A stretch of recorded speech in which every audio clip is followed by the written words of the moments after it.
We are on.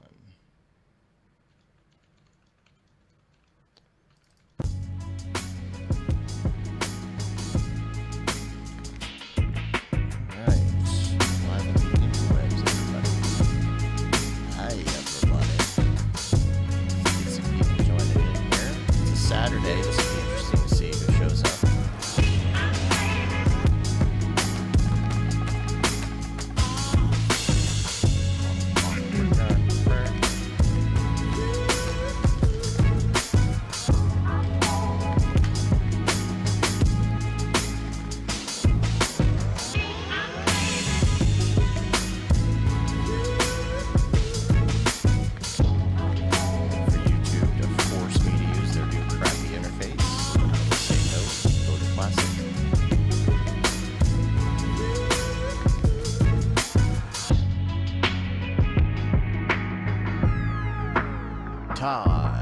Todd, you win number one.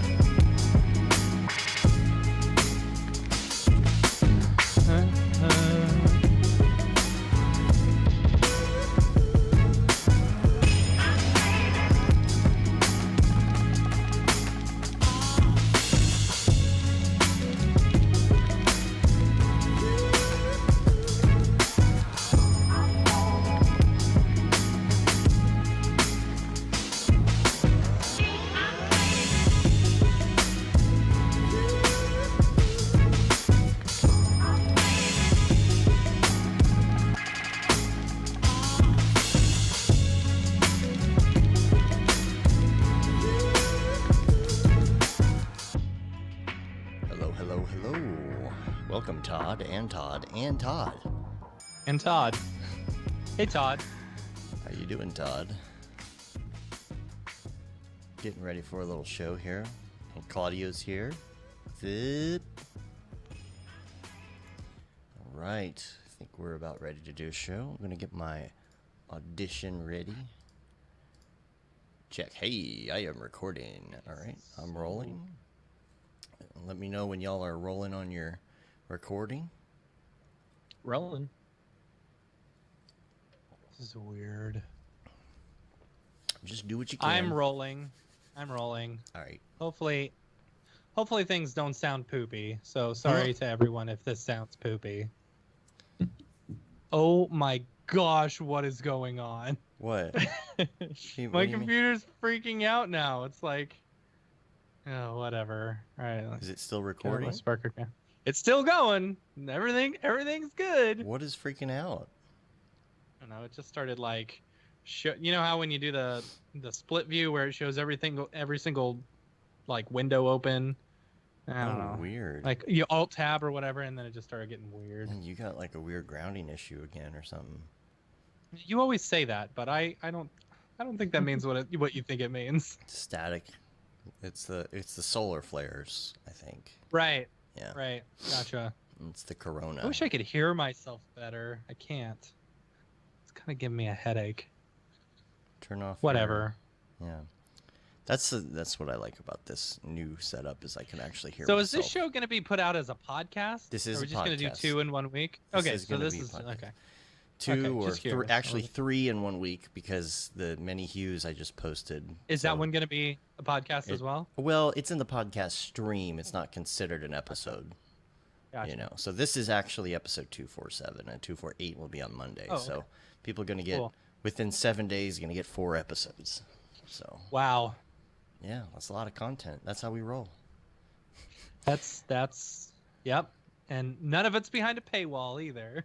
Yeah. Are you rolling, Matt? Are you rolling? I am rolling. Okay, yes. we're all rolling. Let's do a sync clap. It'll be 1, 2, 3, clap. Okay. 1, 2, 3.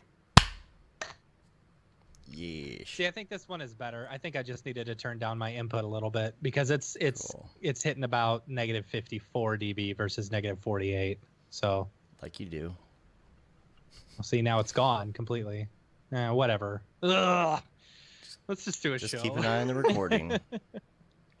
Windbush. Windbush. All right. Windbush. I'm so excited about Windbush's course. I know. Followed by followed by another Unreal course, which we will talk about today. All right. All right. Let's do this. What's up, and welcome to another Mograph Mocast. I'm Dave. And I'm Matt. Joining us today is the man who knows absolutely everything about everything in this industry, Brandon Clements. Wow, what an introduction. And Mograph is a supplement to our site, mograph.com, which is a motion graphics tutorial site with tutorials, plugins, podcasts, and other Mograph stuff. And on the show, we talk about everything ranging from motion graphics to Cinema 4D, After Effects, plugins, render engines, doing business, doing taxes, being a contractor, or working for the man. You can email us info@mograph.com. Let us know what you think about the show. Questions, comments, concerns, queries, grievances, topic ideas, guest ideas. We're on Facebook, Twitter, Instagram, YouTube, mograph.com. Check us out. Subscribe. Ding that bell like you do. Ding that bell. Ding it. And this week, Brandon is here, and we have nothing else to talk about except for Siggraph wrap-up. That's it. We're going to go straight into Siggraph. That's right. Virtual. That's right. There's a lot of cool stuff coming up. I'm sure that Unreal is going to be a giant topic of conversation in here as well. If you've been following Curious if there's been any news from NVIDIA. I keep on seeing stuff on like Reddit and stuff where they're like, oh, here's the leaked 3080 and 3090 stuff. And I'm like, there's tons of it. I don't believe any of that crap. Yeah. It's an hourglass. The prototype thingy is an hourglass. Is it? Yeah, it's got like an hourglass on it. Oh, the heat sink on it or whatever. Just like there's like the way that it like draws the air out. No, there's like an hourglass around the fans. If you look at the Oh. I know what you're talking about. Yeah. So you may know that Winbush is almost done with his course. He's so close. He's so close. I can't wait. Very exciting. Gonna get this thing wrapped up, put a bow on it, get it out there, send it out to all the peeps. But sometime after that, Brandon is going to be releasing a course as well. Really excited about that. So Winbush's course is kind of like this introductory thing to Unreal, and then Brandon, yours is going to be basically ray tracing stuff. I guess RTX. It's pretty much. Yep. All ray tracing. All RTX. Everything you would ever want to know about ray tracing. Yeah. In Unreal Engine. And even probably some stuff you don't want to know about ray tracing. All for sure. Yeah. So we gotta be a lot of that. We gotta figure out. We gotta get that timeline, yo. We gotta figure out when that's gonna go down. Don't want to give anybody a date yet on that one. Yeah. Too early to know right now. Just including my course as well is a little delayed just because I've been moving. We're in the new studio here. Yeah. So. Dude, it's been crazy the past few weeks. Like, just so busy with all the live streams and all the work that we've got. Mm-hmm. It's nice. Don't get me wrong. It's nice to have work. And Brandon, you got your office nice and cool now, which is good. Got that air conditioning. Got that air conditioning, yeah. And downstairs, so this is like a bonus room. And then downstairs was our garage. And we transformed the garage into a living room. Very HD TV. Lots of shiplap. Lots of shiplap, bright white, I don't know, whatever's trending on Instagram or Pinterest. Pinterest, yeah. My wife's she's the designer here. Yeah. Yeah, I think that's how our house is going downstairs right now too. It's all Pinterested. It's all Pinterest. So we've been doing that all through COVID. And I thought I was going to have a lot of downtime during COVID because it was just like, everyone was, for the place that I work at, the 3 productions, we do a lot of filming, we do a lot of shooting, photography. And so half of the team is experts in that. And then the team that I lead is more on the animation, motion graphics front. Mm-hmm. And so our team was like, oh my gosh, we're going to get a ton. We were just like talking around the office. But it was just like equal across the board. Like we just all, like we had a lot of work coming through, which was good. It kept us really busy. I think the downturn didn't hit our industry as badly as we were expecting. Mm-hmm. Like I was expecting it to be a lot worse than it was, and it hit us it hit at first for like a month or so, but Mhm. you know, that's why we always say keep 3 to 6 months worth of, you know, pay in your bank to cover yourself just in case stuff like this happens. Yeah, exactly. Yeah, so our team's been growing, and we just recently hired Anna Hardy, who is my number 2 on this whole team building thing, and she's been great. And she's a Purdue grad as well, so we got 2 Boilermakers going and doing 3D stuff. It's been great working with her. So, and she's the one you said has been doing the Houdini course a little bit, right? Messing around with that. Yeah. Yeah.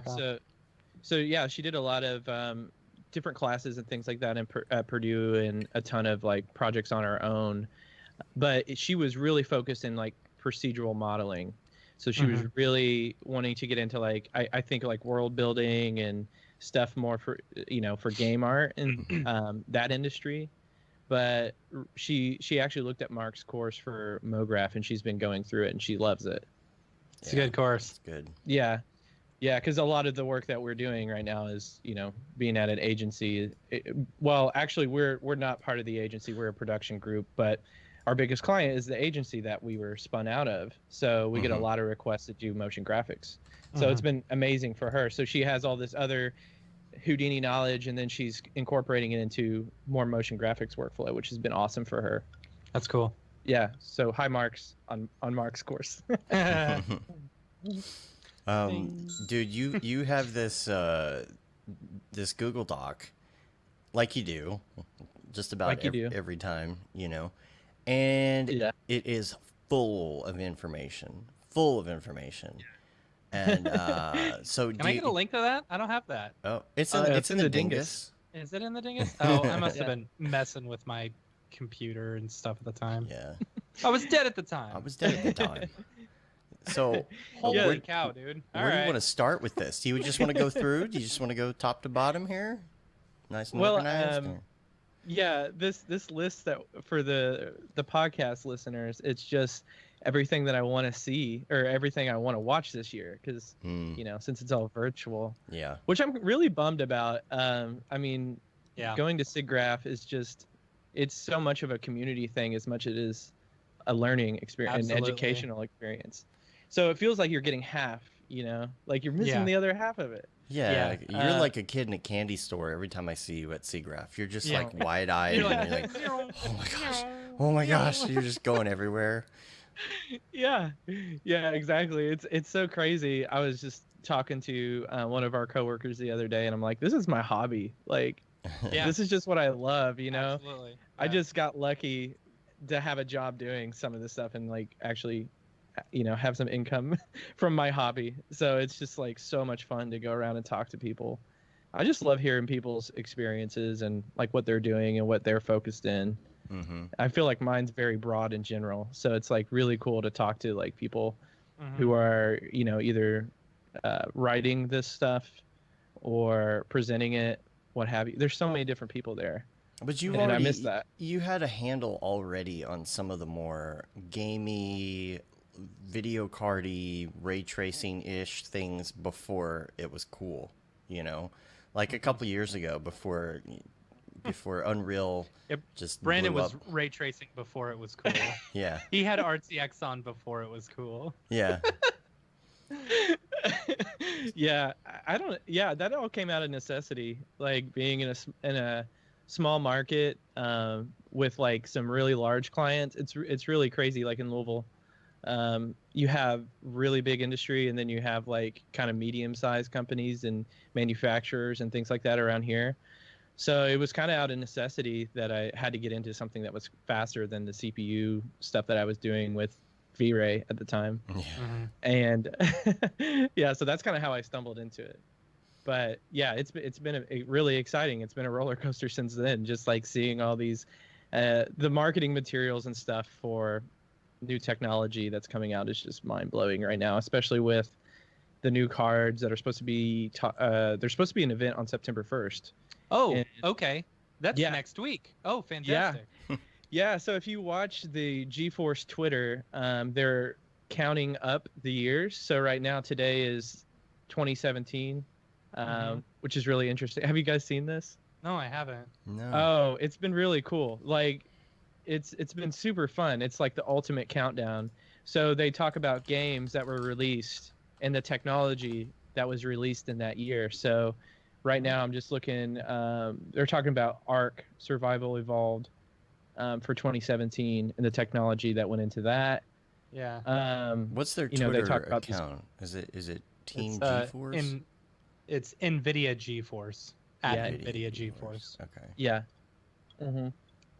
So just for the GeForce stuff, they've been doing all this fun marketing. But if you count up to the days, which I was reading on Reddit and stuff like that they were going to be doing this. So it leads up to their event. And I think they're going to be announcing those cards, probably some new technology. I would hope so. We've been holding off on buying anything new because we want to see these new cards, you know. And there's been a couple of leaks, quote unquote leaks, you know. Take those with a grain of salt, whatever. Yeah. But they were saying like there's the 3070, there's going to be a 3080, and then there's going to be a 3090. A 3090, yeah. With like 20 gigs of VRAM or 24 gigs of VRAM. It's like...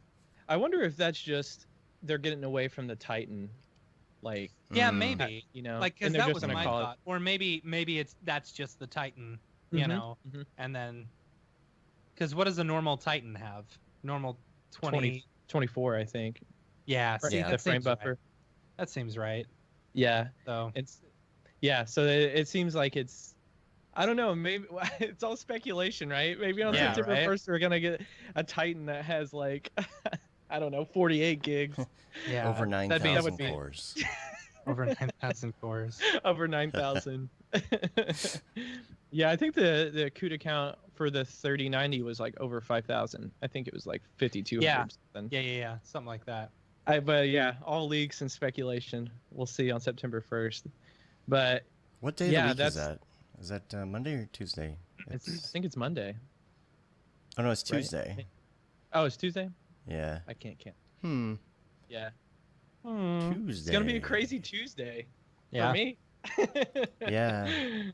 We should be doing our you know, where we watch the presentations. Yeah. On Slack and talk about Kubernetes all the time. And the black leather jacket that what's his name wears, you know, all the time. Kubernetes has become a nickname for my child because his name is Cooper, so I call him Kubernetes. Oh yeah, Kubernetes.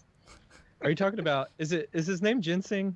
I don't know. The CEO. The CEO. Yeah. What's his name? Yeah. He's got I'm gonna do a quick Google. Yeah, Jensen. Yeah. Jensen. Not Ginseng. Yeah. He's always got with the black leather jacket. No matter what time of year it is. I know. Yeah.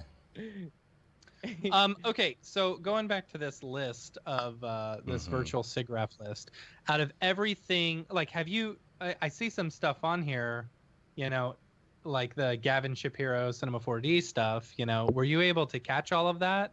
Or like, is this everything that you've seen, or is it everything that you want to see? It's everything that I want to see. Okay, this is hours and hours. Everything that you've seen so far, what has been the most impressive and most exciting thing? I think we should start with that, and then I was gonna ask that too. You know, it's so hard to nail it down because it's so broad. But every year, like the real time live stuff is awesome. And they did the presentation this year, virtually, of course. And the winner of that, the audience choice was Drawmatic AR. And basically the synopsis of what this is, and it's one person who's done this, Yo-Sun Chang. So she like developed this this whole project herself, which is really crazy. But you basically you can write words onto a piece of paper. So she had like something about like the Lincoln Memorial or something like that. Eiffel Tower. Oh yeah. I'm watching the YouTube video of it. If you got, there you go, Dave. Yeah, this is perfect. Yeah, thank you for bringing this up because it's just really interesting, and this could be applied to so many different things. Like, and I believe it's pulling the models from the Google Poly. Have you guys heard of that before? So as she's writing down, it's pulling models based on what she has written, right? Yeah. That's so cool. Dang. Yeah. Where are the models coming from? I think it's called, isn't it called like Google Poly something? It's like a repository for these low poly models. Like kind of like their I think that's, SketchUp thing or something, or is it something yeah. different? Yeah, it's called Google Poly. Yeah. Google Poly. Hmm. Yeah, you guys will have to check it out. There's all kinds of artwork on here, but I believe there's some software. I wish I knew more about it that Google has, and you can like paint in it, and then you can upload it. Maybe someone in the chat could help us out with like where those come from, but it's like really cool artwork. The stuff that she's like writing out, is that on an actual piece of paper, and then, or is she in VR with that? No, that's I think an she actual has piece like, of paper. yeah. Oh, okay. Yeah.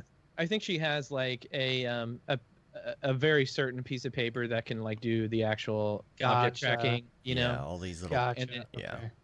yeah, but just a super cool idea, and having one person do that is just like a monumental task. Yeah, Like, it's cool. She's even got some different worksheets that people can do and stuff, Yeah, like so- handwriting practice and Mad Libs, and that's super neat. Yeah, I think that's super cool. I mean, your mind kind of goes crazy with like applications, what you can do, especially for children and for education. Yeah, absolutely.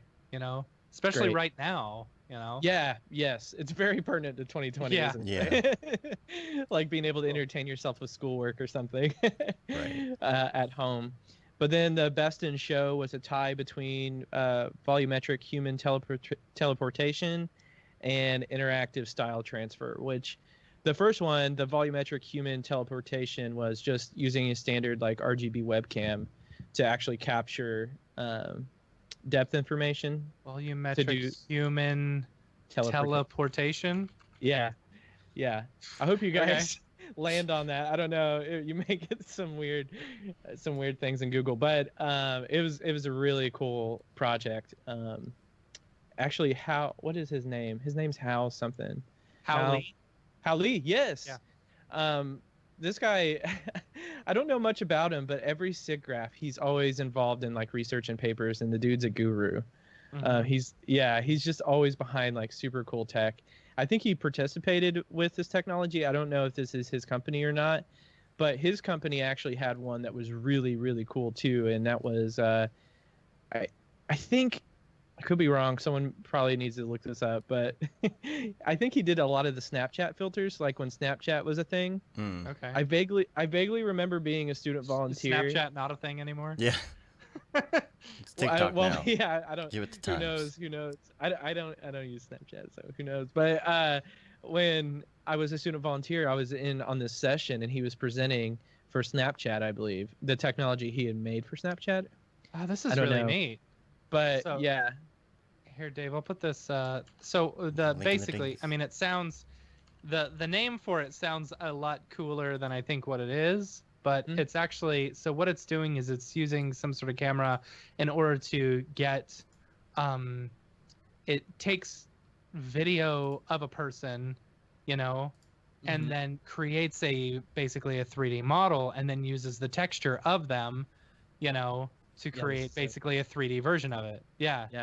The crazy thing is that it can predict the other side. Right. Right. Which is so bizarre. Like, it's so crazy. And you can see in the example, he's like taking his jacket off, and it's like creating this mesh down below. It's Wait till he gets to the other Wow. side, because then you can see what Yeah. the input is and what the final output is. So And he's Yeah. just using a standard what is it, the Logitech 920. Yeah. Mhm. Yeah, Wow. just a Logitech 920 webcam. Oh, really? Wow. Yeah. I didn't know if that was So- like a Connect or something. Wow. And that's all No. just software. It's not using a depth field. See, look at that. Yeah, So the look at- input and then your segmentation. Like that's pretty killer right there. yeah, Man. that is incredible. So think about the applications for this, of just like being able to, capture a performance or Uh-huh. whatever, and then Yeah. being able to bring it into whatever environment. That's Yeah. what's so interesting to me about volumetric filmmaking. I was lucky to work on a project was it 2018 in February for Fashion Week with Ellie Zananiri and Elliot Mitchell. We did a Unity project where Mhm. we captured some celebs and made this short film for Tom York, and it was all volumetric capturing. And I mean, it's so interesting, and I think it's like the something that people don't really think about as like a new technology that we could be using like next year. Wow. Like, okay, you look at this right now, and like you think, okay, that's not that impressive, but that's incredibly impressive that they're changing the lights, and it's not adjusting like it looks like that's a normal map or something like that, or a depth map or something. It's not messing with it at all, which is crazy. Yeah. And then it's like streaming it into the iPad. I just see social, networks or social applications for this type of technology, just to share with your friends, just to do funny stuff. Like instead of TikTok videos, I mean, like the new thing is going to be like pulling in a virtual backlot of all these different like video game scenes and then throwing your friend into it, and making funny videos just for like content creators in their quote unquote basement, doing this type of stuff. So volumetric. Or the realistic, what was the Nintendo, or not the Nintendo, the old Nickelodeon show. It was like the what was it? It was like a video game show where they would put the kids basically on a green screen. Oh, and you remember that show? Nick Arcade. Nick Arcade. Yeah. You could do like a realistic Nick Arcade now with these. There's Dave, you look so confused. You don't remember Nick Arcade? No, I never really was watched awesome. much cable growing up. See, that's the problem. You're missing out. Yeah. I mean, there's so many applications for that being in advertising, like in the space that I'm at, right? So I say that, but like we're at a production company. Our largest client right now is definitely an agency. But could you imagine like being able to capture just sample data of people and then being able to just drop them into kitchens, laundry rooms, whatever product you're trying to sell, and using that for like social content of just like exporting that, it's just crazy to think about like the applications for it. You could cool. be on Facebook and get an advertisement that says, "This could be you," and it shows you like on the beach. And, right. Yep. Yeah. Exactly. Yeah. Exactly. Right. There's kind of a lot of this stuff I think is really, really going to accelerate when AR really becomes a thing. When AR glasses actually look good and are lightweight, affordable, and all that, when the technology gets there. And the thing about I still think it's a long way away. It's a long way away. The thing is, it's gonna start crappy, but there's gonna be some killer apps that start coming out, I think. Yeah. And the thing is, it's gonna be something where, like think about Facebook Hangout, or like, what are they called? What are the rooms on Facebook? Just the rooms. These Hangouts, these Zoom meetings, and things like that, right? So imagine that, except you have AR on. You have your glasses on, and it's using that kind of volumetric deal to just bring people into your room. So you turn around and they're sitting in a chair with you or something. And that sounds ridiculous, but I think it's going to be pretty quick. I think it's going to accelerate quickly. I think AR. So VR it's not a new thing. It's been around forever, forever.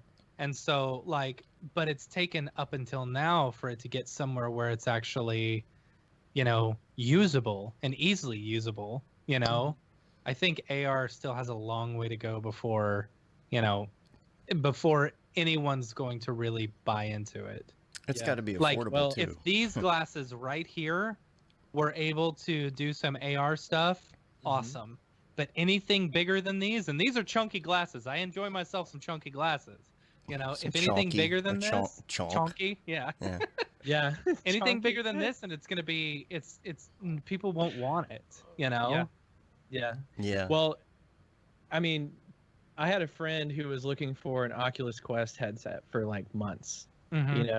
Like a lot of people don't talk about VR or like the entertainment value of AR just being VR for being at home. But the next Quest is very close to being launched. The next version of that. So I've been hearing rumors about that. Yeah. I actually have some friends who are doing some marketing stuff for it right now. And one of the guys who, I don't know any insider information before I say this, but one of the guy who sat next to me at the 3 took a position at Facebook doing animations and stuff for their marketing. So he lives in San Fran right now. His name's Remington Markham. He's got a YouTube channel called Southern Shoddy. Yeah, and he does like Blender stuff. So if you guys are interested in Blender content, his YouTube channel is really good. But yeah, it's crazy. Like I think when this new Oculus Quest comes out, it's going to be another mad rush, to get this new device. I'm interested to see it. I've held off. Like Dave's been telling me not to get the Quest, but to get the Rift S or whatever. Yeah. And I don't know. Like part of me is like, I don't know, holding off until the next one. I'd like to see what the next one is. I would like to be able to play all games possible. You know, not just have to, and it's never not gonna have to have a be. cable and stuff. You're always gonna have the wireless one with less graphical capability. Even if it gets better, the desktop stuff is gonna get better as well. You're always gonna have. I looked at direct comparisons. Now, which one is that? Is that your Vive? This is the Pro. Yeah, Vive Pro I. Oh. Yeah. Yeah. So it's got eye tracking in it. I had the Go. Oh, it does? Yeah. This has eye tracking. Oh, wow. And I had the Oculus Go, and then I pre-ordered the Oculus Quest. The Oculus Go. The best thing about the Oculus Go, other than it being portable, is like the sound was actually surprisingly good. The sound was good. Yeah. The commercials were even better, though. Did you ever see any of the commercials for the Oculus Go? I didn't see any of the commercials, no. They're just so funny. They're just like, families like sitting in a room. Yes, and like, I did. Yeah. It's like, no, you can't do that stuff with the Oculus Go. Right. If you want to get nauseous, get yourself an Oculus Go. Yeah. No parallax. Yeah. Right. Yeah. And then I have the Oculus Quest, pre-ordered that, and I love the Quest. Yeah, I absolutely love it. I mean, there's a lot of things that you have. It's a give and take, right? It's not a desktop experience, right? But for what it is, oh my gosh, it's great. It's great. Yeah. There's a lot of really good content on it too. The Vader Immortal stuff was really good for Star Wars freaks out there like me. It was so good. I do enjoy the inside-out tracking, of not having to have to set up the sensors like you did on the original Rift. It works really well. Like I don't love having my sensors set up in my game room. Yeah. Because it just, they get then if you want the full tracking, you've got to do more than 2 sensors and have the extra USB extensions and all that. I had that for a while, but man, I gotta say, the inside-out tracking on this new one is pretty dang solid. Yeah.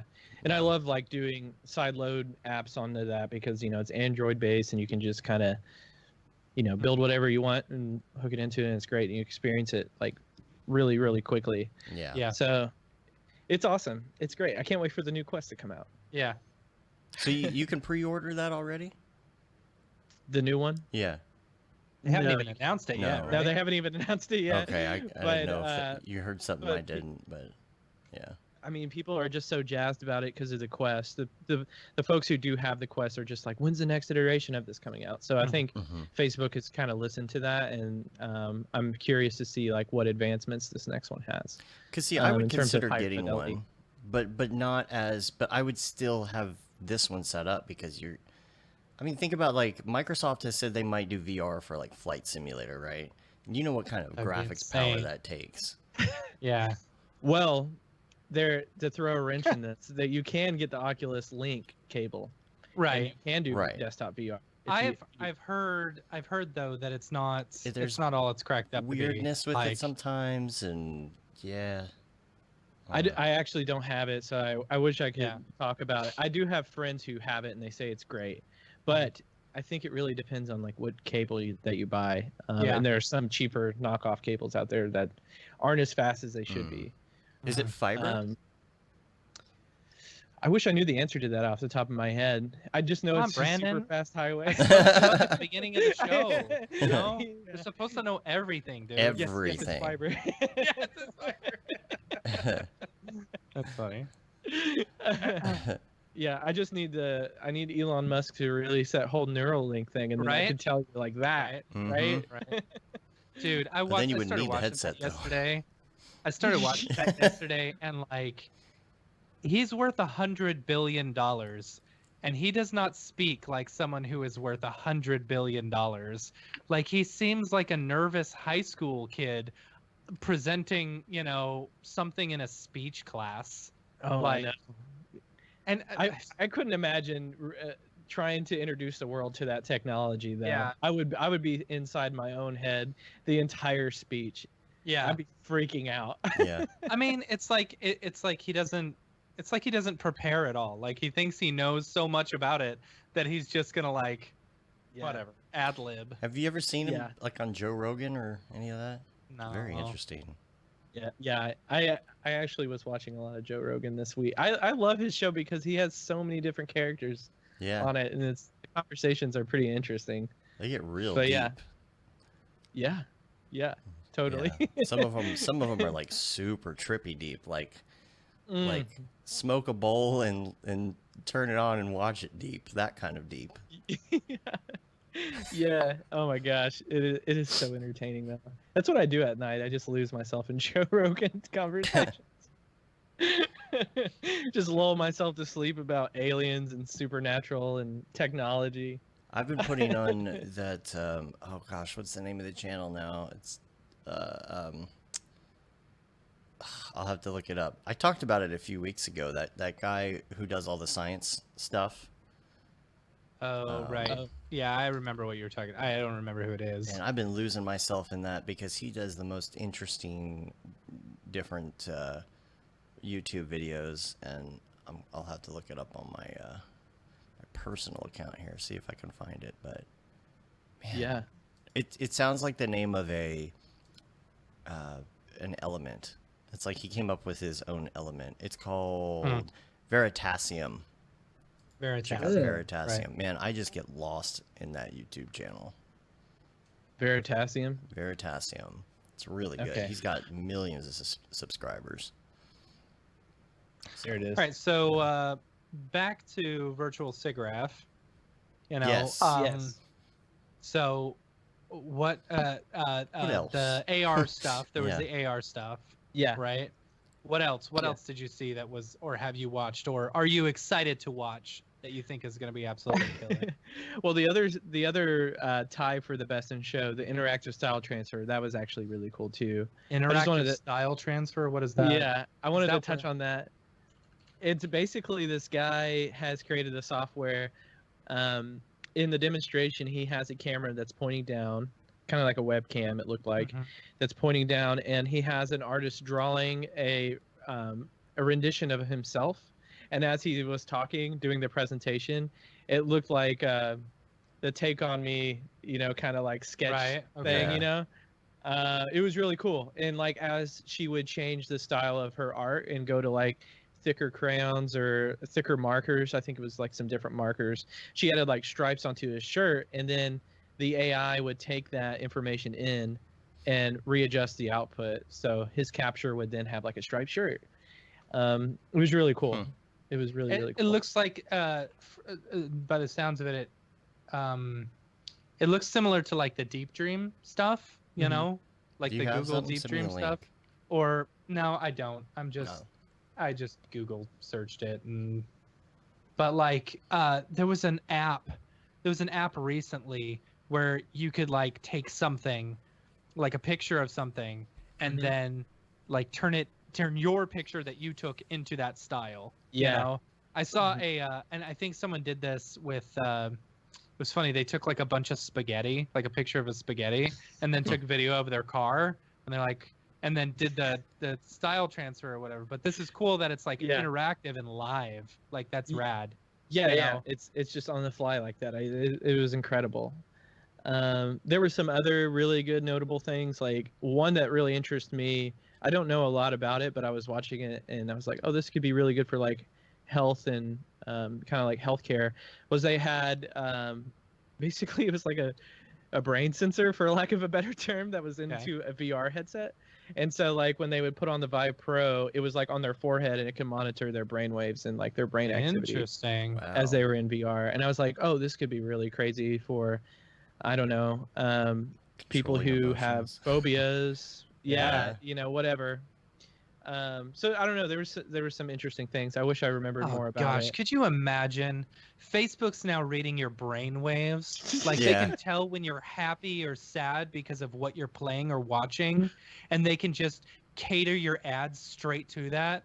Oh, Mhm. I don't like that. I don't want Facebook in my brain. I already get enough. Oh my gosh, that would be Anyway. hilarious. And That when would, they that start would piping be- stuff the other way into your brain, that's gonna get even worse. Well, what makes you think like? I mean, that's basically what they would be doing. You know, it's just visually into your brain. Right. You know. like they're showing you stuff that you don't want and you don't know how to stop it. Right. Yeah. I mean, it's like they can desensitize you based on your brainwaves. So they listen to your brainwaves, and you see a picture of Donald Trump, and it's like, oh, these are angry brainwaves. Let's put some puppies and some flowers and some hearts around it so that they get happy things. Or let's put like pictures of their families so that they feel happy about this. And then you're brainwashed think- basically through Facebook, through your Oculus. You know. Stay out of my brain, Facebook. Stay out of my brain. Oh man. It's amazing. Gosh. And they're watching hold on, I like need what to your go- eyes I need look to go at. put on my. Like, but yeah, Yeah. you think that could not happen, or that absolutely will. Oh, yeah. That absolutely Yeah. will. You Well, know? especially when the Neuralink stuff happens, and it's Right? just all. Of course, I mean, that might that's be straight better. Up, that is straight up Westworld. That's straight up Westworld season 1. That's or season 2. That's what they were doing. Well, you know, it every might be single something act. that you like because you said that the Borg are actually the good guys. The Borg are the good guys, but that's because they can feel each other's emotions. Yeah. They can and like see, they can empathize with each other. And Yeah. so they have a set goal, for the future. If every single person on the earth had the ability to empathize with someone immediately and know all their feelings and thoughts, there would not be any wars. That's why the Borg are the good guys. Yeah. We will be assimilated in the new Yeah. order.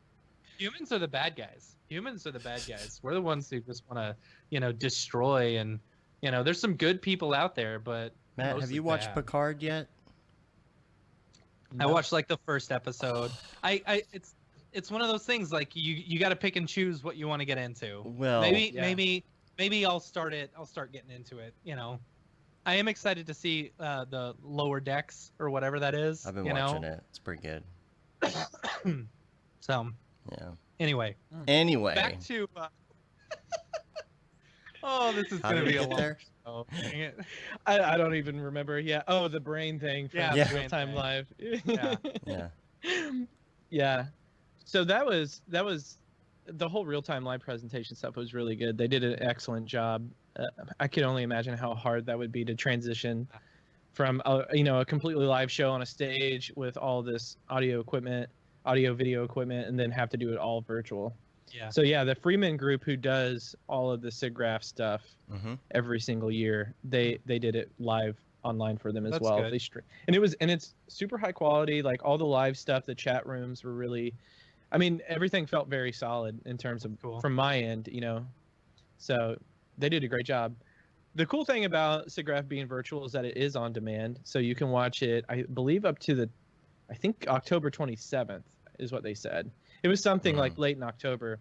So you can kind of like go back and watch all this hours and hours of content. And I'm sure they'll archive it somehow in some way. Yeah.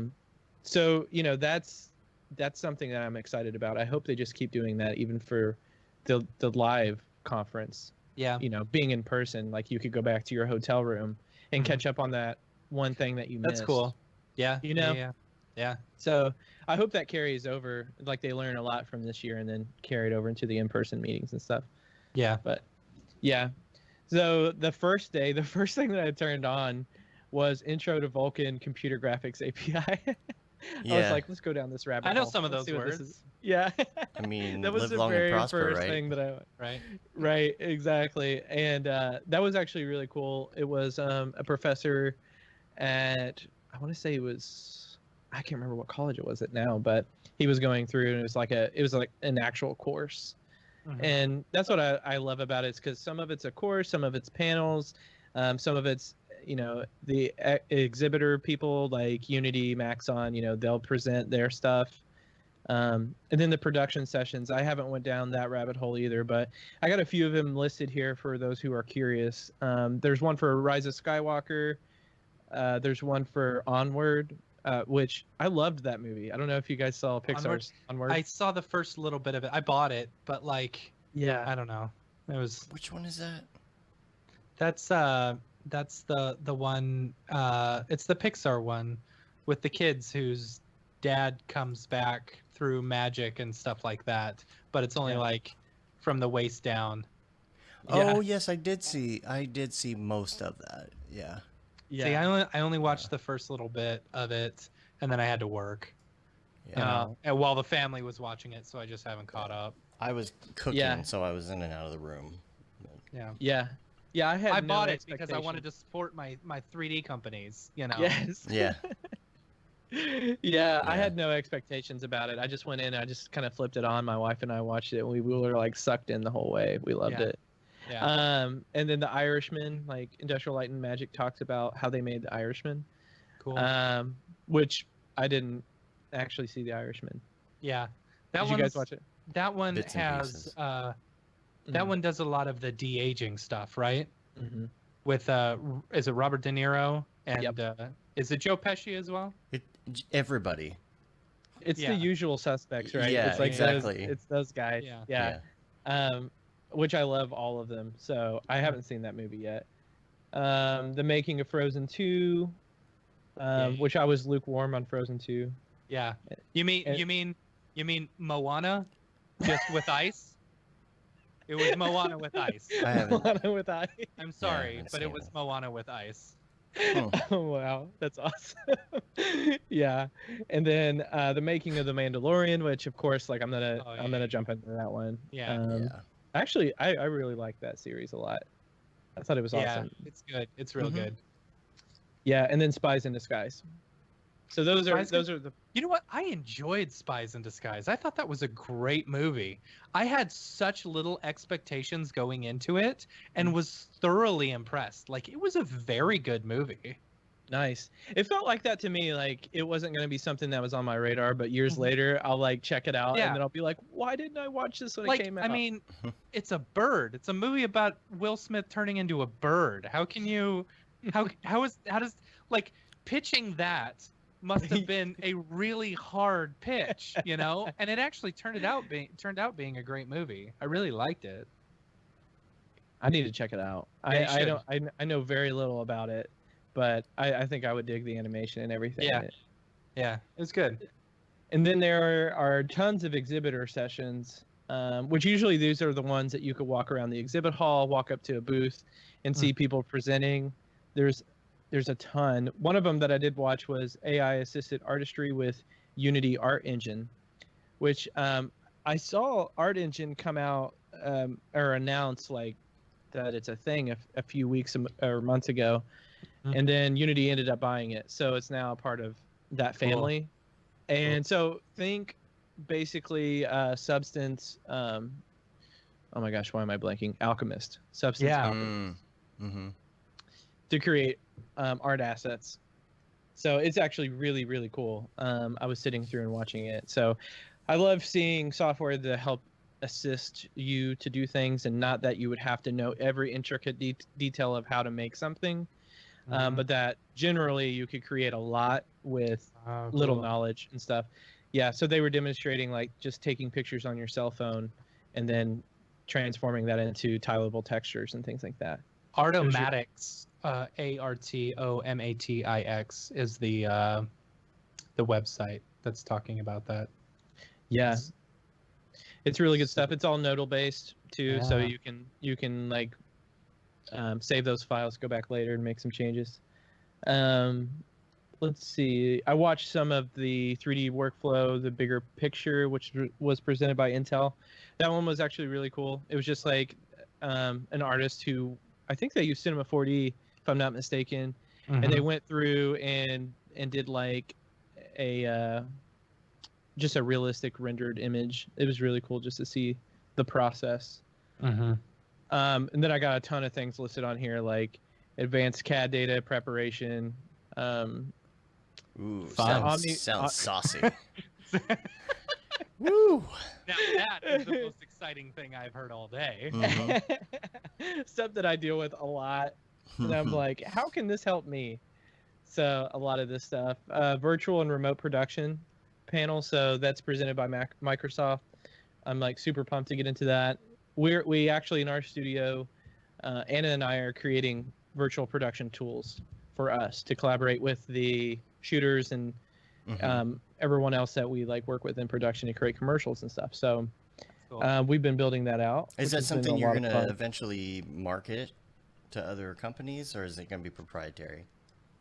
Yeah, it'll be a service that we'll just offer in our studio. So we have like a 2-wall site, Cool. and we'll just offer that whole service from start to finish. You know, we'll be involved in the production process and post. Nice. But yeah, it's been really good with what we've actually ventured into now. We're starting to use depth cameras to do tracking instead of cool. Yeah. So that actually gives, you know, all the occlusion stuff that we were running into, takes all of that out of the whole process of that tracking the camera. Mm-hmm. So it's been really good. I hope we announce a lot more stuff coming soon of like what we're doing with that. But yeah, there's actually quite a bit in Siggraph this year that talks about remote and virtual production, which is that's really not interesting. surprising at all. Yeah. Yeah. Yeah, exactly. Did you guys check out any of the Maxon stuff? Did you guys see like Gavin's? Dave ran it. I watched Gavin's. Oh. Gavin's No, was wait. one of the few that I actually got. Are you talking about the stuff that they did back last month, or are you talking about last week? Oh, okay, yeah. So I guess last week, the stuff that's on Siggraph's like website right now. Like Gavin's is called What is it called? It's on here. Oh yeah, Cinema 4D as a tool to create happiness through mathematics and dancing flamingos. I think, okay, so they posted it in there, I guess, last week. This is what they did a few weeks ago, last month. Oh, okay. Yeah. So it's the same. Okay. Yeah. Cool. Yeah. Cool. Yeah. Well, tell me more about that because I actually haven't seen it yet. It's cool. Kind of interesting. Like Yeah. he talks a lot about like creating a scene and then instancing the scene and then figuring out how to blend like all these instances together in order to create these, you know, completely repetitive, you know, perfectly repeating loops and stuff. And the math behind it. It's crazy. Like if you like, there's been a huge explosion of people actually doing a lot of these loops now. If you follow Gavin on Instagram, you'll see like some of his stories. He's, you know, reposting a bunch of people who have been using his tutorial. It's a very good one. And I think he just came out probably with a one new of the one. best. Yeah, he did. Yeah. I think he was collaborating with someone else. Mm. Anything that's got mathematics or like scripting or some Yeah. kind of like problem solving, I'm all about it. So I'm gonna check that out. But and then there's a lot of ray tracing stuff too. Cool. So there's on the developer side, there's like how to use optics and ray tracing. Mm-hmm. And then there's ray tracing in Unreal Engine that was presented by NVIDIA. And that one was really good. I didn't realize that they had a full NVIDIA RTX branch of Unreal Engine. So you can like download that branch specifically of what NVIDIA is doing with the Unreal Engine. And they have scenes in there that are like fully optimized, and it's really cool like when you go through it because they explain it as you're experiencing it of like what they're doing. And so they had some pretty cool techniques in terms of like a hybrid translucency. So it's a more performant translucency. So like with ray tracing, back last Siggraph, one of the big things that people were talking about was translucency and how hard that is to figure out.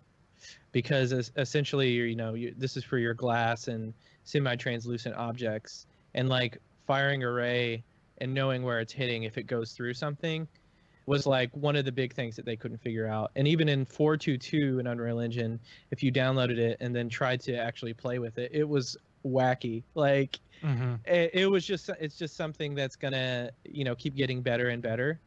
Yeah. So they had like this hybrid method that would use ray tracing to kind of give an indication of what would be on the other side of that, and they would use raster techniques as well. So that was really cool to see. They had a ton of other optimizations that are coming through, and then at the end they gave like a sneak peek of like what's coming with ray tracing, and that was the most interesting part, which was a better GI method, like a more robust kind of GI method that would actually alleviate some of the denoiser problems that we have right now when we try to do like real-time GI. I don't know if you guys have seen in like games like Control and some of this other stuff out there that's trying to take advantage, but it just looks splotchy in a way, and like the denoiser kind of tries to go through and smooth a lot of that out. And to marginal success, you know. It looks pretty good, but the average person is going to be wowed by it. But for us guys, like looking at it, who have been doing offline rendering, you can totally, you'll see it. Well, depth of field is getting better too in that aspect.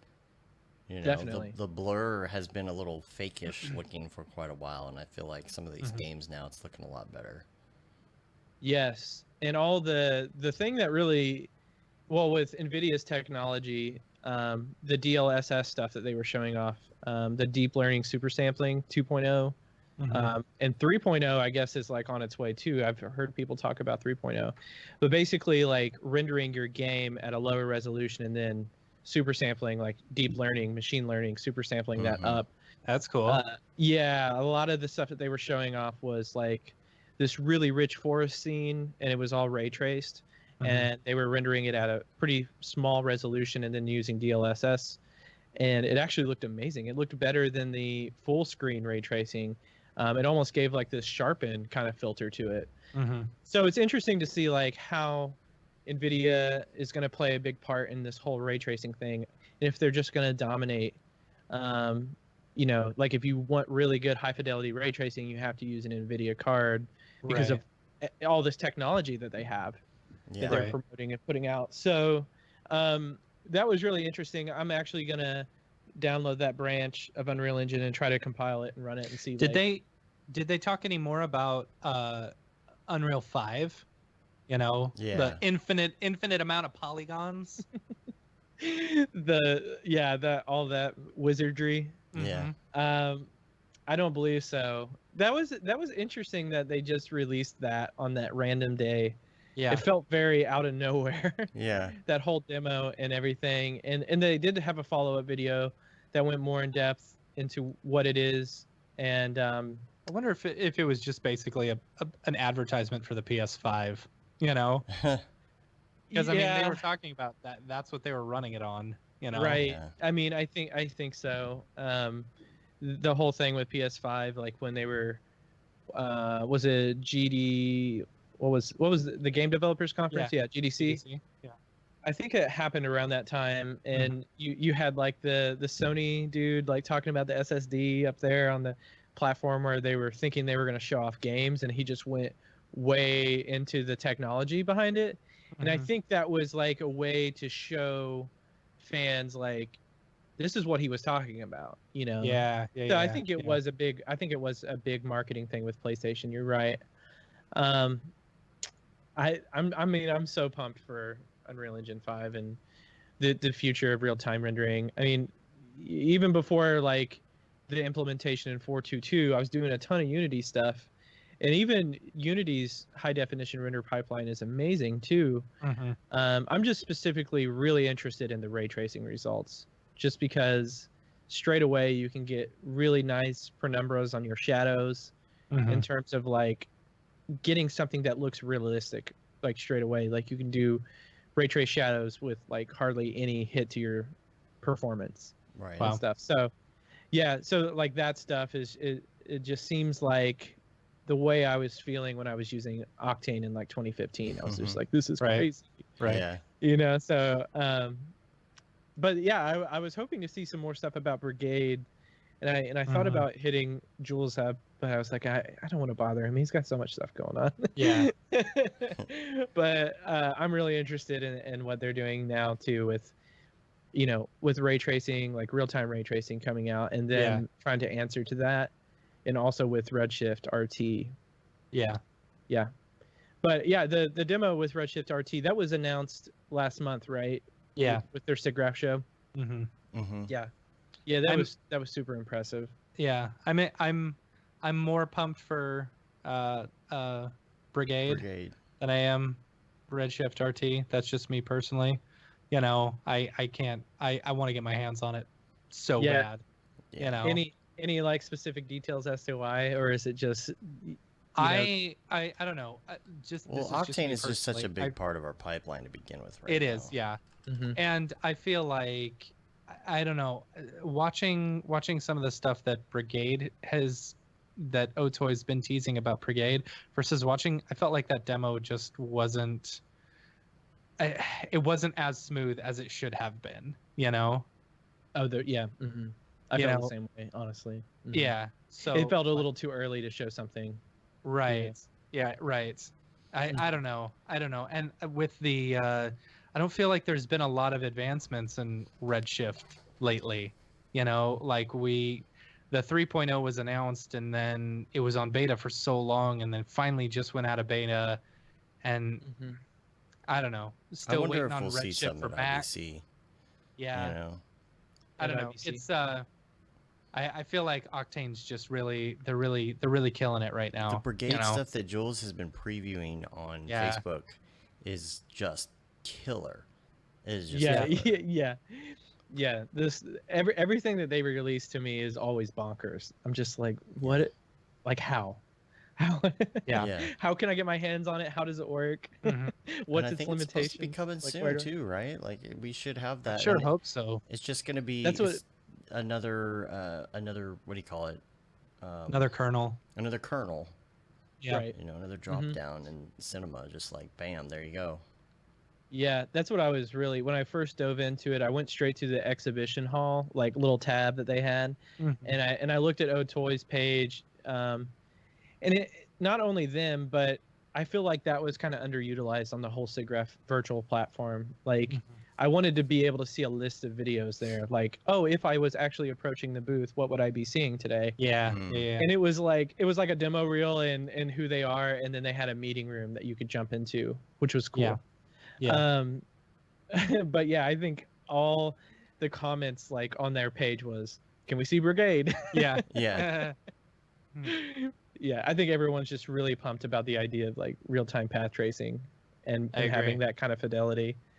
But yeah, the other stuff here with ray tracing was pretty interesting. I think that was the only one that I saw. Well, there is advancements in real-time rendering that I've been going to like every single year. So there's part 1 and part 2, and those are from specific studios and what they're doing. With it's focused in games though, which is really cool. Yeah. What else is on your list here? Let's see. I did sit through a few panels that had to do with advertising and CG, which was really pretty awesome. That was more focused to that industry and how they utilize it. So they had some pretty big marketing companies that were talking about how they use CG and what that means to them. There's also technologies and immersive experiential, which I hadn't sat through that panel. Mostly the panels were they were live, and being there watching it and typing in, that was like the best way to experience that. Yeah. So going back and watching the recording isn't as exciting as being able to be there and type in. Yeah, and then there was just a ton of exhibitor stuff. The courses that one of them that I'm definitely going to watch is like fundamentals of color science, and then physically based shading in theory and practice. So the physically based shading stuff, that's a reoccurring talk or course that happens every single year. So you have like large players in the game talking about like where they're going and how that's working out. And then fundamentals of color science, just because I've had to deal with a lot of color stuff lately. I seem like I've had a lot of problems just kind of working with like ACES and Yeah. not problems, but I just want a deeper understanding of some of Right. the color science stuff. Yeah. Yeah. I And like then aces. I do too. I like aces. Yeah. And then there was computing light transport gradients using the adjoint method. And I love just sitting in on these talks because these are people who are just like researching and they're kind of writing their own ways of optimizations for things. And this guy started going in and talking about how he was using like gradients to like optimize mathematical equations and stuff.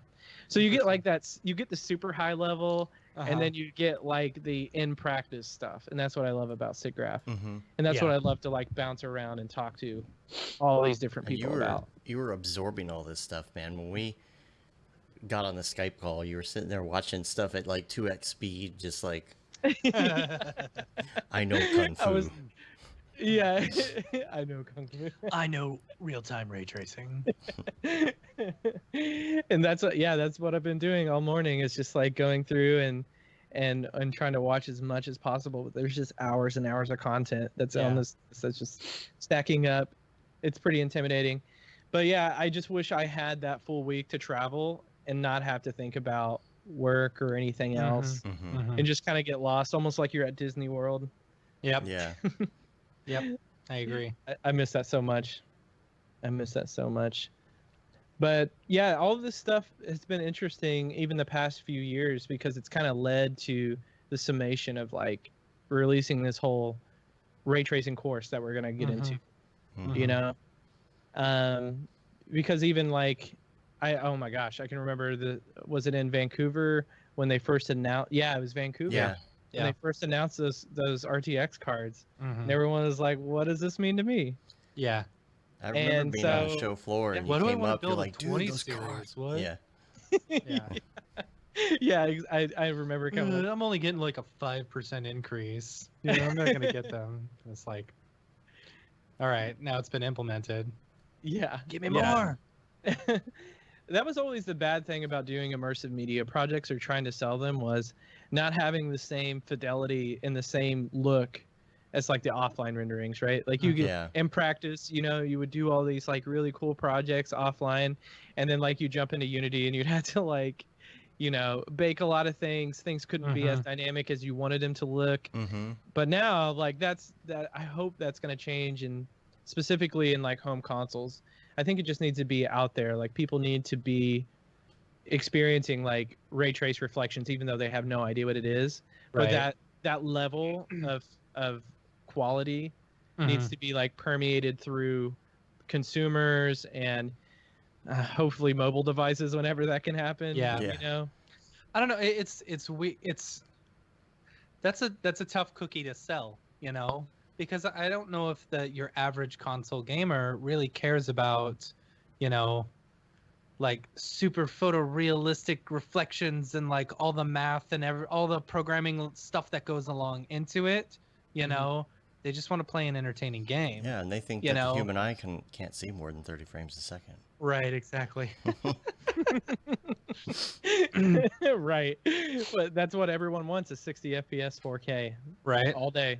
Right, dude. So last 120, bro. 120. Oh, yeah. Last night we were playing in our Halo group. We have this Halo group.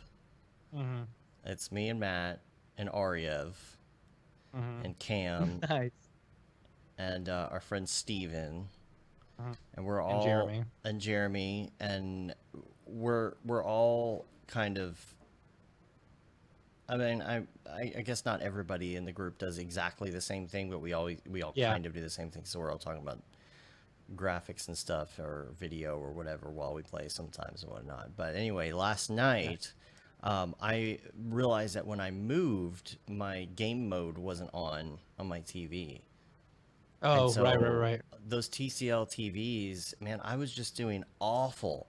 I was like, what is the problem? I was adjusting my settings, all of that, and realized that it was the game mode. As soon as I put game mode back on, I was like poning noobs again. So Like Mhm. the It does the make a frame rate, difference. yeah, it makes a huge difference. It's just that It makes a even huge difference. millisecond difference. I was just like, I felt fat fingered, even Yeah, though my yeah, hands are, my yeah. fingers are fat to begin with. But like, I felt fat fingered. I was like, why can I not make this? Like, what is wrong with me tonight? Like, it just could not make it work.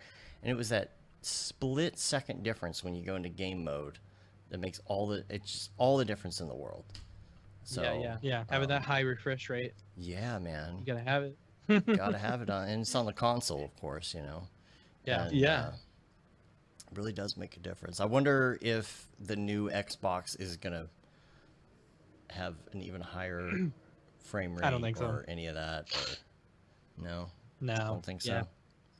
No. I feel like the home consoles will always kind of be at that FPS because it's like you want high fidelity graphics, Mhm. you want longer, bigger games, and all this stuff. And Yeah. I feel like they always have a ceiling, no matter what. I agree. It's just from Yeah, the marketing. if you want anything higher than that, you got to get a PC. You know. Yeah. Yeah, You know, like building a console killer isn't that bad. It's not that hard. That's what I did. No. You know, Yeah. and it's nice being able to just sit on my couch and play video games with a regular controller. You know, through Steam or Xbox or whatever. Yeah. is it working well, by the way? Yeah, Is it works it, great. Yeah. Other than my like, I have problems with my Xbox controller like disconnecting occasionally. You know, Oh, weird. and so I had to plug it directly in, and then I play, and it's fine. But then my kid got upset because he lost at Fall Guys the other day and threw my controller in a rage, and bent the USB to or the micro USB plug that goes with it. It's like, Oh, that's go back to Animal Crossing, bro. Go back to Animal Crossing. Here's your Oh. building. Oh of the- yeah. Yeah, that's my kid. That's Gibson. That's awesome. Yeah. So So- you guys built a PC? Yeah, I built, so it's a Raven case, you know, and I look really fat in this video. It's a Raven case, so it's just a little bit bigger than it's probably like 3 or 4 inches bigger than an Xbox, you know, on all Right. sides, and it's compact. Like, it's hard to get everything in there, you know. But it's Yeah. cool. It's got, you know, some RGB on the front. It's got a 2070 Super in it. It's got just a Ryzen 5 3600 or something, and it's cool. Yeah, it's very cool. It stays really, like, it's very quiet. Since I put the 2070 in there, I had a 980 Ti and it was so loud. Yeah. And so I put a 2070 Super in there, and it's like it's no louder than a console, and it Fans go stays cool. It stays really cool. Like, I haven't been able to get it above like 60C, which is nice. Man, the 980 Ti's that I had were so loud. They're so loud. They and were they're so loud. hot. And you get the coil wine yeah. on some of them. yeah, the coil whine was the worst. Yeah. Yeah. Like, I've got a whole secondary computer with 3 980 Ti's in it, and I don't use it. I don't use it for Yeah. rendering because it makes my room so hot and So so like, I only use it during Almost emergency. slows down your render. Yeah. Well, yeah, it's like by- it's crazy. Like, yeah. I've got two 2070s and two 2070 Supers and a 2080 in one computer, and then 3 980 Ti's, and the 3 980 Ti's, they take, you know, 3 or 4 times longer to render a frame than the other ones do. Yeah, it's not Yeah. worth it. Not. So I Yeah. want these 30 series so I can switch them out and switch. That's how I am right now. This computer that's sitting right next to me is a massive case, and I love it just because I can like experiment with it. Mhm. And so for developing the course, all the content, I have two 2080 Supers in here that are hybrids. And then I have two 980 Ti's that are hybrids, and they're Yeah. still just sitting in here, Yeah. even though I have like the studio drivers will just shut them off. Like they yeah. don't even show up anymore. And I thought that was hilarious. And I'm like, well, that's probably the better place for them to just chill in there until I Yeah. can get like Yeah. some like a 3070 or 3080 Super or something Right. like Keep the that. electrons flowing through them for now until you Yeah. can sell them. Until I can sell them. And then, yeah, I don't know how many people are interested in hybrids, but you know, Yeah. everyone wants something, so it'll be on eBay. Yeah. But yeah, I just want to be able to see like switching those to the primary source, like what the difference is with Ampere and this current generation technology. Mm-hmm. Just for the course, you know, because like we've talked about it, you know, the updating this is going to be essential, just because like when 4.26 comes out, every incremental release of Unreal Engine from 4.22 till now has been substantially a different experience creating ray tracing content. It's crazy how different it's been.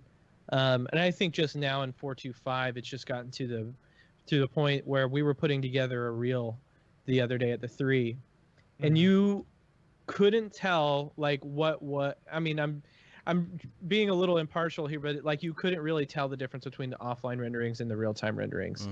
And when we were building this deck to send it off for new client work, that was like one of the craziest things. When I was watching it back, I was like, oh, this is Octane, oh, this is Unreal Engine, and it looks great.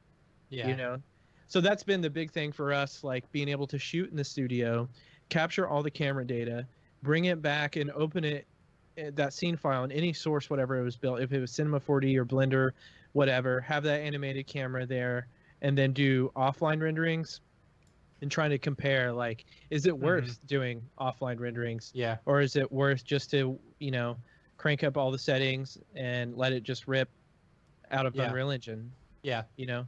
And for us, for doing video content, I mean, we do have a large farm. I mean, we have like over 2080 Ti's right now, and it's just like, what's the point, you know? Like, especially if you can build it and have like almost no friction going into Unreal Engine, it's pretty amazing.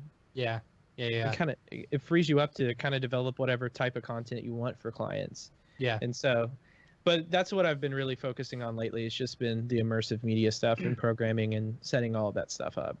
Just really, really want to keep doing that every single day. Like if I could be in Unreal Engine or Unity every single day, I would be so happy just to be able to set all that stuff up. It's fine. Yeah. Well, that's what I think really drew me to Blender, has been almost like the adoption of like Unreal Engine giving them money. And then Epic has had people internally creating like Send to Unreal and some of these add-ons for Blender, which has just been really great. And of course we got like Datasmith and stuff with Cinema 4D. But it's just been really fun to just test out, like, oh, let's build this project and do offline renderings and then send the client a video of like this space and, you know, see if they can recognize the difference between the fidelity and quality. Right. Yeah. That's cool. Yeah. But the course right now, we kind of have a rough outline of like all the different scenes and the content that will be in it, but it will a couple of those scenes are really nice. It will be a lot of example project stuff that, like, you know, when you get into the course, you'll have a large download of all these different scenes that I'm creating, and then it'll be like start to finish. And then I also want to have as a prerequisite a little bit of theory stuff, a little bit of like the why and the how, but just make it entertaining and have that like at the beginning before you actually get into the course and start creating content. But cool. I would highly recommend going into Winbush's course, and if you know more about Unreal Engine, I think you'll get the most out of this course. Totally.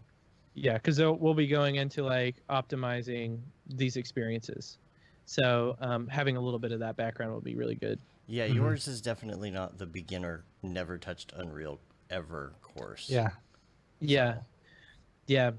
I wish, you know, if we did the whole building a framework and building an interactive experience, that's like its own thing in itself. So we're trying to really focus on motion designers or folks who are doing offline rendering and what could online rendering do for you, kind of thing. So that's what it's mostly about.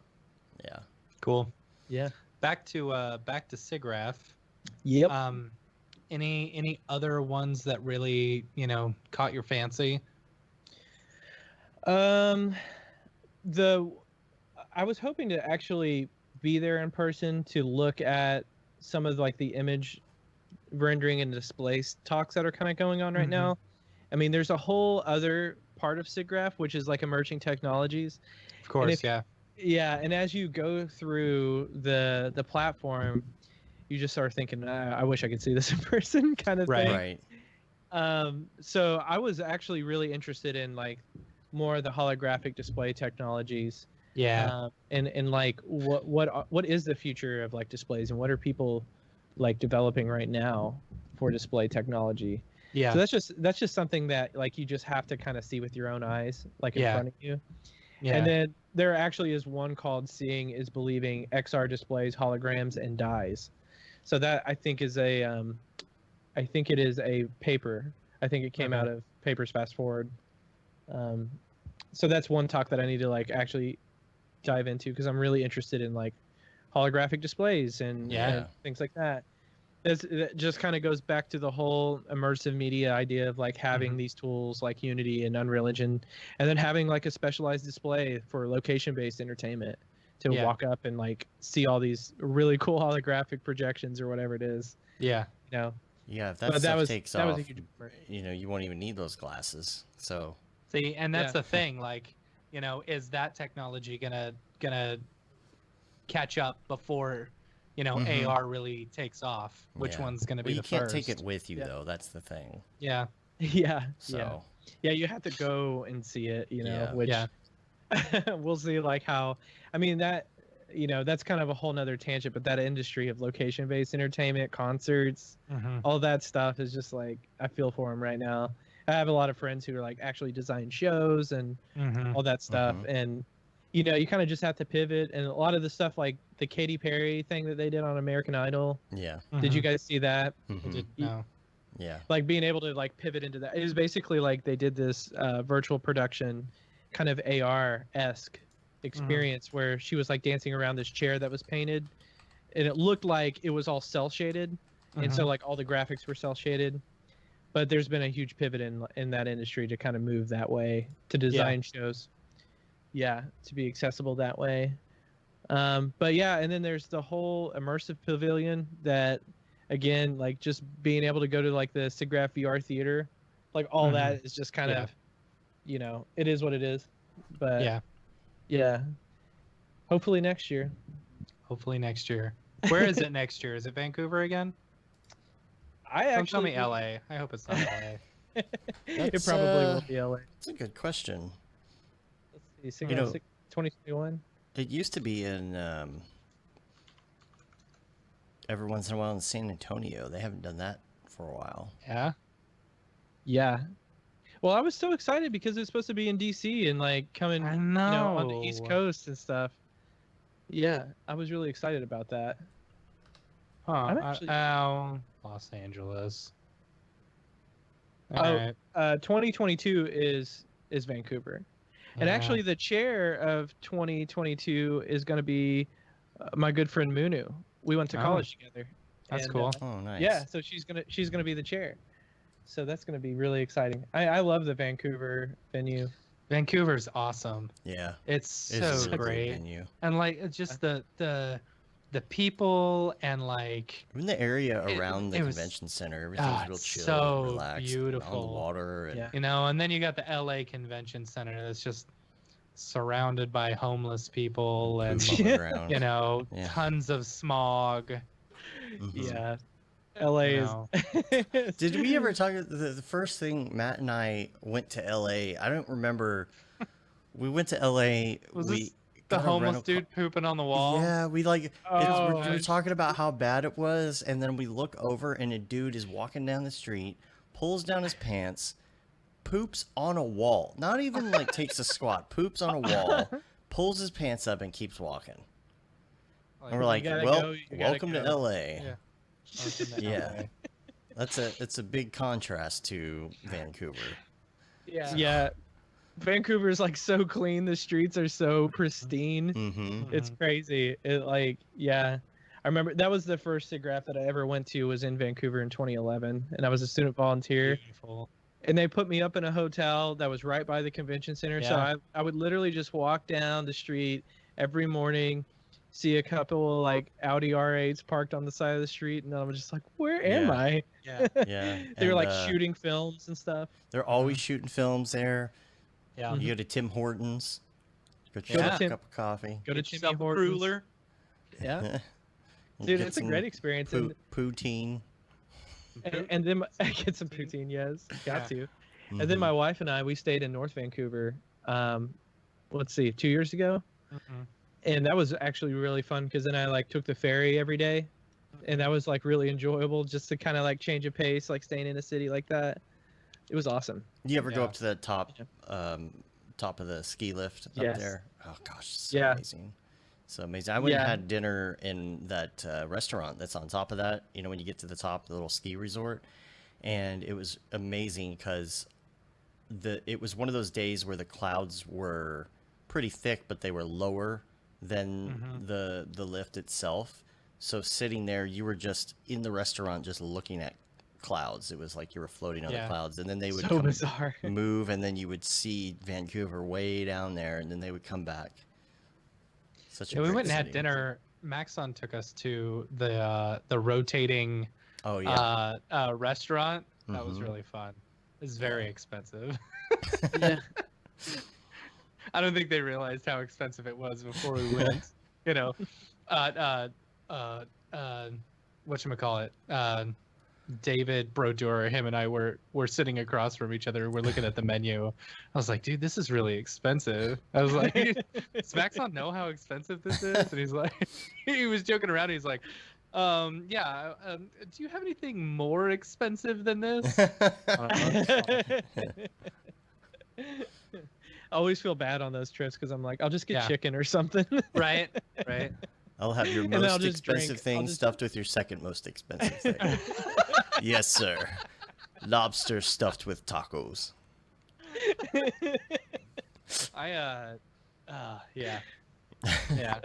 Yeah. I never go for the most expensive. But I never go for the cheapest. I always go for mid-tier. gotta You find- know? Yeah. Like I Yeah. feel like if someone's offering to pay for your dinner, you know, like unless you know they're like very poor, you know, it's like, you know, I pay my MSA every year. You know, you can, Right. you can buy me a mid-tier steak. It's okay, right? Oh, Thank you, man. Maxon customers, right? Yeah. Speaking of the MSA, was there last month? I can't believe I saw bits and pieces of the presentations, but was there anything that they talked about with R22, with like the release of With- R22 or what the date would be? It would be R23. R23. Yeah. Oh. So the in between now the even numbers are going to be S's, and the odd Right. numbers are R's. The Gotcha. S stands for subscription. So if you're on the subscription, you get that update. If not, you have to wait until the R versions with the new stuff that comes out with So it. the subscription So, comes out, it has new stuff, Mhm. and then that new stuff rolls into the next full release.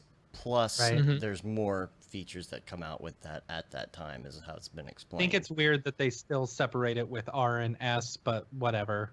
You know. Yeah. Right.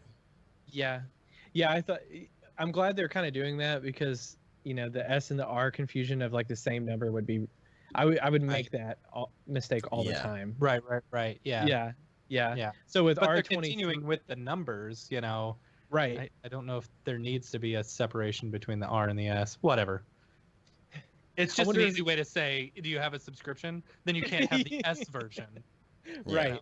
Yeah. Yeah. I wonder if they'll ever go into the yearly release like Cinema 4D 2021 or 2022. I think they No. talked about that, Yeah. but like this was the way that they came up with, that would Yeah. probably work best for them. Yeah. I don't know. Yeah. Any announcements with R23? Was there? I don't think there was No, anything I don't think at the moment. they've done any announcements. Yeah. Yeah. Yeah, because usually Siggraph is The biggest thing around was the time they. what was Yeah. what's the new stuff? The new stuff that's super fast and Neutron. Neutron. That's right. Yeah. That was the big announcement, was Yeah. Neutron and showing it off. I don't know if that's going to be incorporated in R23 Yeah, or they not? didn't say. They just said it's kind of Yeah. they're It was giving emerging tech that they were showing off. they're giving previews of what's to come, and it's there's a lot to it. One of the things built on it is this whole thing where you can open the hood, so to speak.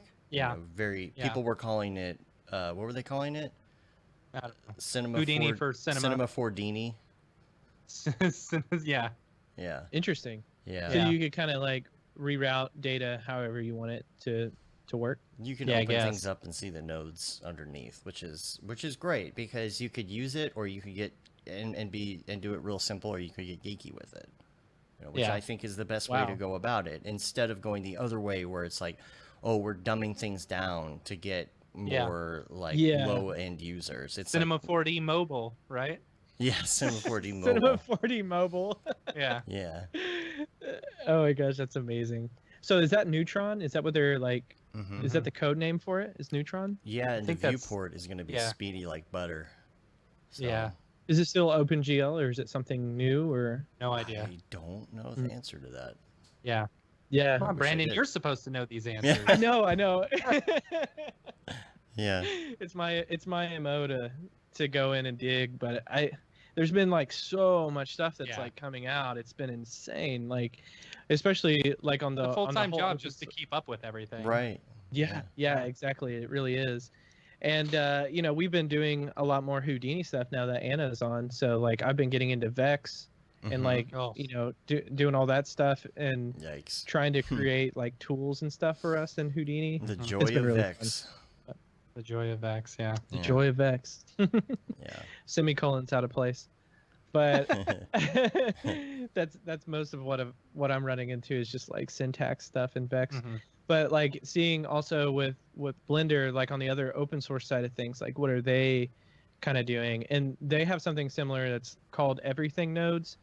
That it's kind of like, it sounds like what Neutron is gonna be. Mhm. So it's basically you can grab data from anywhere and reroute it. Right now they have a like soft implementation of it. It was actually a solo developer. It's called animation nodes. So like you can download animation nodes right now and kind of play around with it. But that's the stuff that I'm very excited about, and it makes things so much easier in small teams. Yeah. Like having those type of tools Mhm. Yeah. around instead of digging through layers or like how you're Yeah. organizing things or Mhm. whatever. It just makes that really difficult. Yeah. Anything else? Cool. Have we hit on everything? I'm sure we Yeah. didn't hit everything. Well, Not sure everything. Yeah. Not everything. Where is there a place where you would recommend for people to go to check this stuff out if they really want to see everything on your list? You know, like where's the best place for me to go watch all these things? I'm wondering if the ACM Siggraph YouTube page is posting things. I should know the answer to that. I'm gonna actually kind of bring it up on my side screen because I would hope that they would kind of take advantage of capturing some of this stuff and slowly like releasing some things. It looks like they released the keynote, which is really cool. or highlights at least, just there is some highlights on here. Yeah, they have Siggraph 2020 new technologies. They have just short Production kind and of animation, 1-2 minute videos. Research and education. That's cool. Yeah. Yeah, so that's ACM great. Siggraph on YouTube. Yeah. And then, having the whole lock and key behind the platform and paying for, Mhm. I think we paid $500, an attendee to kind of gain access to everything that you would really want access to. That's So cool. anyone who wants to go to Siggraph, I would just recommend saving $500,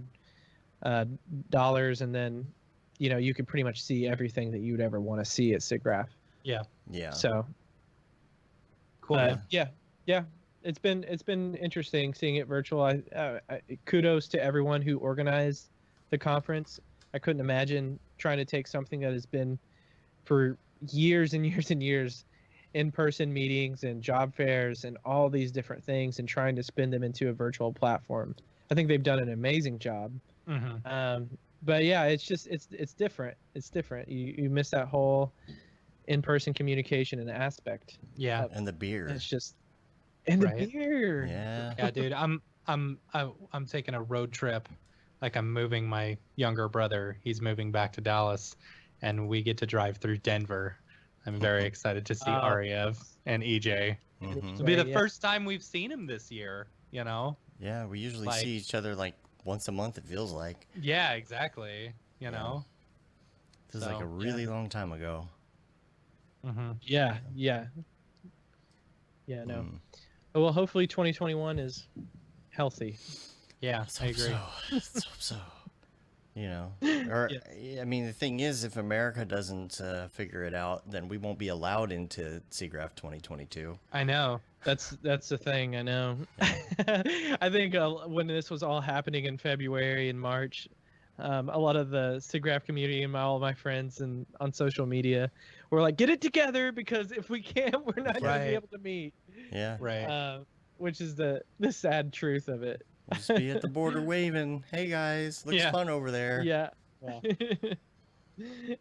Oh man. If this stuff isn't taken care of by 2022, ugh. Yeah. Just kill me. Just kill me. COVID 21. Anyway. Yeah. Anything else before we get out of here? I think that's pretty much it for me. I'm going to spend the rest of my day going through and watching more stuff now that it's on demand. I got till October to kind of just like dig through stuff. So yeah, that's stupid that they only give you till October. It's like you paid $500. You should be able to watch that anytime you want. Well, to be fair, it'll be all outdated by then. For the rest of your life. Oh yeah, that's true. It will be outdated.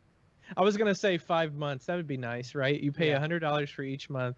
Right. Yeah. To gain access to the vault. But yeah, some of these papers and stuff will probably be outdated by then. Right.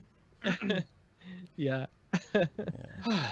Well, if people want to find you online, where's the best place to find you? So the3productions.com, definitely check us out there. So I'm leading the team there for post and 3D and immersive technologies. So we've been doing a lot of work at the 3. I've been very busy this week. You can also find me on Glass Hand Studios, I think is how you could probably find me easily on YouTube. And of course I got the Instagrams and things like that. So if you guys want to see pictures of my dog, follow me on Instagram. My Instagram is @thebrandclem, but I do actually post some 3D stuff there as well. So cool. Love to chat with anyone out there who is sad that they're missing Siggraph like me. Right. Yeah. Cool. And if you want to sign up to... Yeah. What's up? I was going to say, thanks for showing the website. That's cool. Yeah. I appreciate that. And if people are interested in getting more info on any of the classes, just go to mograph.com/classes. You can actually sign up on there. If you go to... right now we have a couple coming soon classes, but anything on there, if you just click get notified, you can get on the list to get notified specifically when courses are coming out. It's not the regular newsletter sign up, so make sure you check that out. And so we'll be sending more information out, like when Winbush's course comes out, we'll be sending information out about when your course is coming out. And when we get kind of into the thick of it, we'll probably put a little preview out and all of that stuff as well, so people can get a taste. Get just a taste. That's how they get you. That's how we get you. Yep. Yeah. Cool. So, cool. Yeah. Well, thanks a lot. We really appreciate you joining us on a Saturday, taking a little time out. Yeah, man. Anytime. Yeah. Anytime. Love chatting with you folks. Cool. Yeah. Thanks to everyone tuning in as well. I actually didn't participate in the chat. Maybe next time. I totally Sorry, there wasn't much. It's Saturday. There wasn't much chat. I imagine people will hear it on the stream next week and have questions for you. So, yeah, cool. Yeah, so we're going to get out of here. You can rate us on iTunes, leave a review. You can also subscribe on your podcatcher of choice. Helps get our ratings up. You can leave a little comment on there. Let people know what you think about the show. You can subscribe to our newsletter on the website as well. Say you've been there, done that, got the t-shirt with the Mograph logo tee, the Paul Babb Feel the Babb 2020 shirt, all the profits from that go to Doctors Without Borders. And then there's the Render Things t-shirt, hoodie, and long sleeve tee. And lastly, the That Render is Fire shirt, which you are only allowed to wear, ironically, unless you're shams. Unless you're shams. We are on Facebook, Twitter, Instagram, YouTube, mograph.com. Check us out there. Subscribe to us. Get notifications when the show starts by ringing that bell. Oh my gosh. Ding! Mash that bell! Mash that bell! And that about wraps it up, though. Until next time, I'm Dave. I'm Matt. And I'm Brandon. Have a good one. Later, yo. See ya.